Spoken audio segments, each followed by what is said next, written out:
Despite losing his wealth, health, and family, Job never turned away from God. This ultimate test of faith reveals how trust in the Lord, even in life's darkest moments, can lead to restoration and blessing. This is the full Bible story of Job. Chapter 1. Job, the blessed man. In the land of Uz lived a man named Job, renowned not only for his wealth, but also for his righteousness.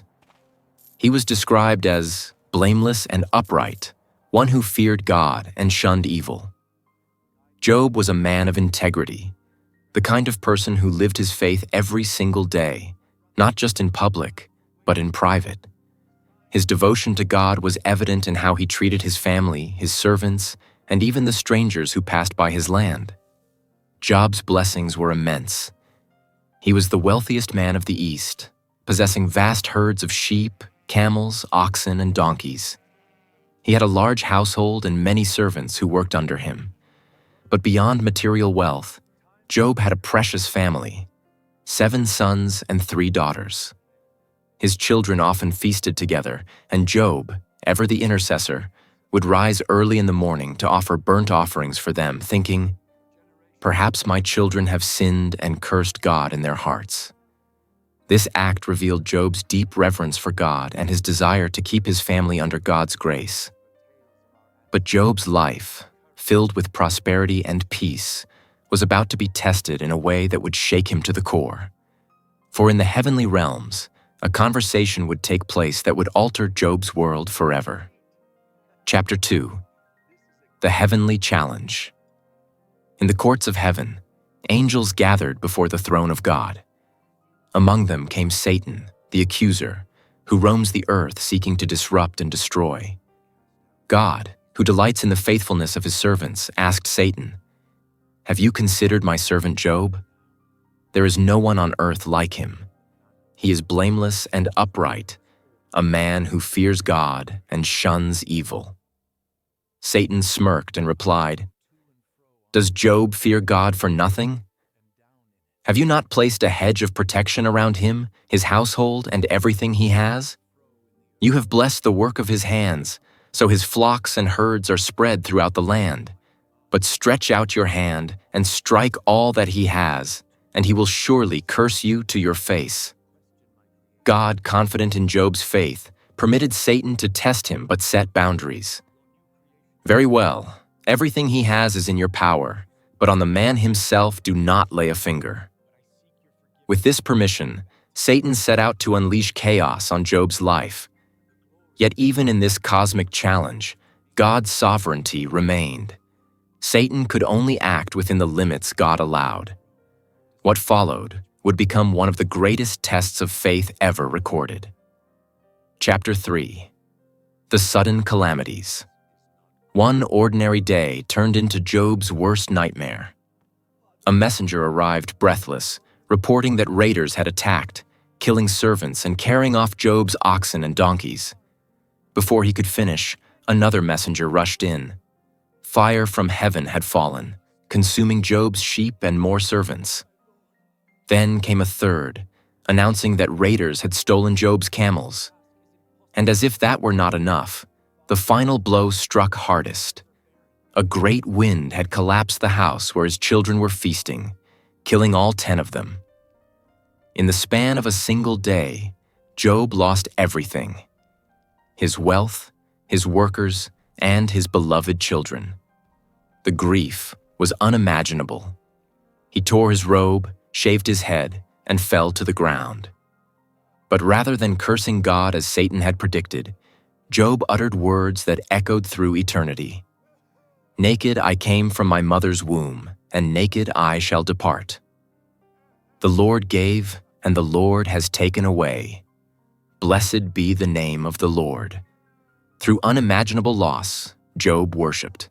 He mourned, but he did not sin by blaming God. Heaven watched in awe as Job's faith stood firm. Chapter 4. The Second Test. Again, the heavenly court convened, and again Satan appeared. God declared Job's faithfulness, but Satan sneered. "Skin for skin. A man will give all he has for his own life. Stretch out your hand and strike his flesh and bones, and he will surely curse you to your face. God allowed the test, but set limits again. Very well, he is in your hands, but you must spare his life.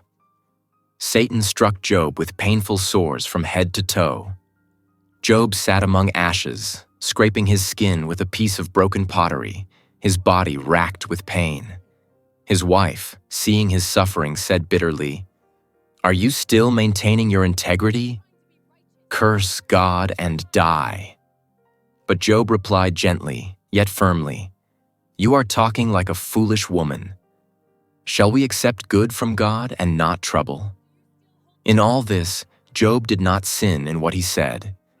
His body was broken, his possessions gone, his children dead, and his own wife urging him to give up. Yet Job clung to his integrity, refusing to curse the God he loved. Chapter 5. Friends turn to accusers. When Job's 3 friends, Eliphaz, Bildad, and Zophar, heard of his troubles, they came to comfort him. For 7 days they sat in silence with Job, mourning his suffering. But when Job finally spoke, pouring out his anguish and despair, his friends responded not with comfort but with accusations. They insisted that Job's suffering must be the result of hidden sin. Eliphaz argued from experience, Bildad from tradition, and Zophar with blunt rebuke. Each claimed that Job needed to repent, for surely God would not punish an innocent man. Job defended his innocence, growing more anguished as their accusations mounted. His grief deepened, not only from his suffering but from the harsh judgment of those who should have offered compassion. He cried out to God, longing for an answer, desperate to understand why this calamity had befallen him. Chapter 6. The long silence. Job's cries seemed to echo unanswered. He questioned God's justice, wrestled with despair, and even cursed the day of his birth. Yet he never cursed God himself. His struggle revealed the raw honesty of a man clinging to faith in the midst of confusion. Even as his friends wounded him with words, Job's heart longed for God. "I know that my Redeemer lives," he declared, holding on to hope that one day God would vindicate him. Though the silence stretched on, Job's faith flickered but did not die. He was being refined in the furnace of suffering, and heaven watched as this man of faith endured the greatest test. Chapter 7. God speaks finally. Out of a storm, God answered Job. But instead of giving explanations, God revealed his majesty. He asked Job, "Where were you when I laid the earth's foundation?" Tell me, if you understand, God described the mysteries of creation, the stars, the seas, the wild animals, all beyond human control. Job realized his smallness and God's greatness. He repented of questioning God's justice and humbled himself. God then rebuked Job's friends for speaking falsely and restored Job's fortunes. He gave him twice as much as before: new children, abundant livestock, and a long, full life. Job's story ended not in despair but in restoration, showing that faith refined in suffering shines brighter than gold.